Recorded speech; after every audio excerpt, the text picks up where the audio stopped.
Chapter 2. Suhayak, who'd woken up in a garbage can, checked his status. He was in a new environment and had just returned from the dead, so immediately checking his status was natural. He needed to know his power and fatigue level, after all. Using the system to check his condition was more effective than anything else. Status window. Name: Lee Suhayak. Affiliation: Earth. Level 1. Strength: 11. Agility: 12. Stamina: 11. Concentration: 14. Magic power: 1. Fatigue: 61. He was speechless. Rather than the fatigue of 61, his pitifully low level and stats caught his attention. All the skills he'd acquired after a lifetime of effort were gone. Am I alive? Suhayak looked around and saw he was in a heap of trash in a dumpster located in some random alley. Why had he woken up there? Where am I? As soon as that question arose, he frowned as he felt an intense pain in his head, like someone had struck him with great force. A moment later, the memories of whoever had owned the body before him rushed into his mind. What a waste of a name. People from Earth are all like this. They're weak. That's right. The real Lee Suhayak was an irregular. Why did such an idiot crawl all the way here? We should be grateful about them laying the floor. Numerous memories surfaced in his mind. Being an orphan, a beggar, joining the Lee Suhayak player training institution, being bullied, taking a tutorial trial. Starting from a few key moments, he saw all sorts of things. What surprised him more than anything else, trumping even the situation he found himself in, was, "It's been 20 years since I died?" The Hydra raid and the betrayal of Blue Eyes had taken place 20 years prior to him waking up in the dumpster in the body of a random person who shared his name. He looked at the lid of a garbage can on the ground and observed his reflection. In it, he saw the characteristic black hair of an Asian and a face with gentle features. He was young. Am I dreaming? He remembered dying, but then he woke up in the body of someone who merely shared his name. What was going on? After leaning against the wall for a moment, he noticed a player kit on the ground. Had it fallen from his pocket before he was thrown into the trash? The world seems to have changed a lot. The kit I used was shaped like a ball. He reached out his hand and picked the player kit up. It was shaped like a normal smartphone, could make and receive calls and texts, and could even use the player server to search the internet. Truly, it might as well have been a smartphone. Zing!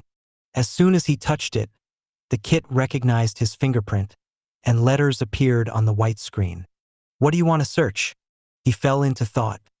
He was curious about many things, but there was no way he'd find information about his circumstances online. His fingers paused for a moment before he searched for the most obvious thing. Do you want to search Blue Eyes? It was the guild he'd belonged to, and the guild that Kim Il-soo and Blue Zone had betrayed. The moment he confirmed the search loaded, and the newest articles appeared. Blue Zone. Are they not enough to carry the legacy of Blue Eyes? Blue Zone advances. Once again, they carry the memory of Blue Eyes and Lee Suhayak. Guild leader Kim Il-soo vows to win the next competition. He recalls that day 20 years ago and talks about the heroic sacrifices of the Blue Eyes Guild. Countless articles popped up. Of course, Suhayak didn't go through all of them. He was searching for one thing in particular. Had any of the comrades he'd sent away survived? Are they all dead? Unfortunately, he couldn't find information on them anywhere. No matter how many pages he scrolled through, nothing mentioned Blue Eyes survivors. Ha! He sighed as he felt a sense of emptiness. His power and his comrades. He'd lost everything. In the end, all he had was a life in a weak body that had been beaten by his peers and thrown into the trash. Anger welled up from that sense of emptiness, and Suhayak raised his head. Why did you do that? He asked the air, speaking to a person who couldn't possibly hear him. Crack. He gritted his teeth. Still, he wanted to know why Kim Il-soo had gone against their alliance and betrayed him. Are you practicing again? He never had a bad relationship with the man. In fact, they'd been on good terms. It was hard to have a bad relationship with a comrade you were climbing the tower and risking your life with. Suhayok had even thought of the man as a friend. I think I'll have to leave Blue Eyes, Ilsu had said. What are you talking about? I have a reason, but please don't ask why. Also, Suhayok, please do your best to explain it to the others. Suhayok had tried to hold him back and get a reason from the man. But Ilsu had already made up his mind. Don't worry, my friend. Even after leaving, I plan to be your shadow. A few years passed, and Ilsu created Blue Zone and reappeared before Suhayok. His guild was the shadow he'd talked about. What happened? He mumbled. Squeeze. Thud. Thursday thud. He clenched his fists so tightly that his nails dug into his flesh and drew blood. Without even noticing the dripping blood, Suhayok continued to look over the articles on the player kit. Whenever he searched for Blue Eyes, the screen was filled with Kim Il-su's photos and related articles. It seemed that Blue Zone had actually taken his guild's name. Well, Suhayok lowered his hand and lifted his head. I guess his reason doesn't matter. The man had killed his friends. What could matter more than them? If he were truly curious, he could go up and ask Il-su directly. Thud. Of course, he'd be sure to stab the man in the stomach first, just as he'd been stabbed on that day. Il-su, wait for me. Suhayok made up his mind. I'm going to see you again. His anger couldn't be a dream. After organizing his thoughts, Suhayok started walking. He'd wondered if it was all a dream at first, but his doubts were gone. He was headed to the dormitory of the player training institution, where the original owner of the body had been staying. The tutorial, which would determine a player's qualifications, was set to take place in 2 days. At least he still had some time left until then. They're still on the 9th floor? Suhayok slowly recalled the memories of who'd previously owned the body as he walked. They're much too slow. Did the difficulty increase after the 8th floor? 20 years had passed, so he'd originally thought they would have at least made it to the 10th floor. He never imagined they'd be stuck on the 9th floor for 20 years. It was true that higher floors were harder, but it was still far slower than he expected. Those pathetic bastards. If things were going to be like this, then why did they even bother to betray me? He mumbled to himself. As he was walking, he caught sight of a shabby street stall as he passed by. Oh!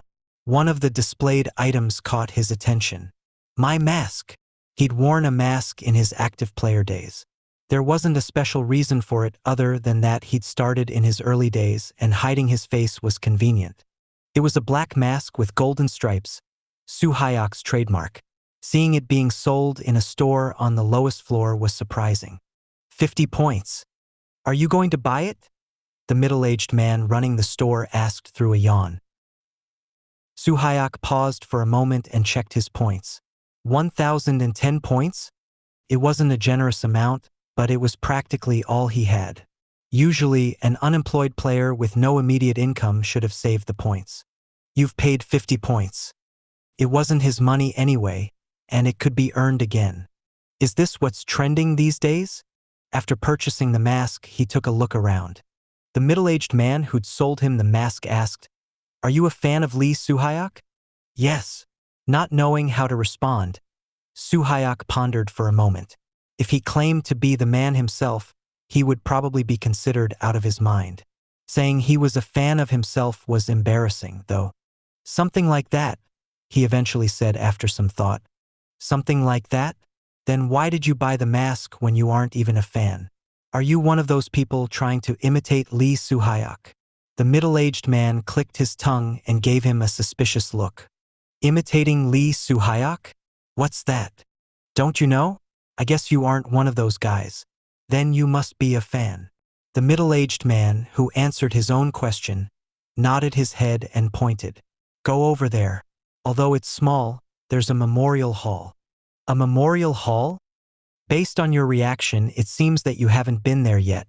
Today is his Memorial Day, so there will probably be quite a few people paying their respects. Suhayok was headed to his lodging because he had nowhere else to go when the man pointed a different location out to him instead. He stood still for a moment before heading toward the memorial hall with the mask in his hand. I have nothing else to do anyway. Going to a memorial dedicated to himself felt a bit awkward. It was like going to eat at a funeral service after the funeral. Still, he was curious. What kind of images of himself were held there? On his walk, Suhayak bought some flowers. It was a death memorial, so at least that much was appropriate after all. A few alleys later, he saw the place the middle-aged man had mentioned. His first thought when he saw the place was rather simple. It's bigger than I thought it'd be. Wasn't it supposed to be small? Even at a glance, it looked to be the size of a small temple. A giant copy of his mask swung over the front entrance. Welcome, the guide at the entrance said in disinterest after glancing at the mask in Suhayak's hand. Suhayak nodded and entered. It seemed that the place truly had been a temple. The ceiling was high, and instead of gods, the windows depicted Suhayak's masked face. On the other side of the room, some unknown technology was being used to display videos of Suhayak's fights. Naturally, that's where most people were gathered. Whoa! One of the people muttered. He was truly amazing. This is from back when he fought the Immerse players during the competition 25 years ago, right? I think so. He was truly amazing. The video showed Suhayak riding a bolt of lightning into the sky, dominating both the ground and air, and leaving the people watching the video mesmerized. I was certainly good. Of course, Suhayak watched as well. Although he wasn't as impressed as the others, he kept nodding as he watched himself fight. He hadn't realized it at the time, but it felt a bit different when he saw himself from the outside. Ah, I shouldn't have done that there, he unconsciously said when he noticed a small mistake. He was so immersed that he'd forgotten where he was. What? Someone mumbled. Even here, someone is nitpicking. People like him are armchair coaches. I was just reflecting. Even though he'd said it quietly, everyone nearby had heard him. Suhayak lowered his head in frustration. But what could he do? The only thing he shared with his past self was his name. He continued to watch the video, engrossed in the fight. Swoosh! Just before the video ended, a face that riled up the anger in Suhayak's heart appeared. We will remember him, the man in a half-mask said. Kim Il-soo. It was none other than a recording of Kim Il-soo placing a hand on his chest to pay his respects.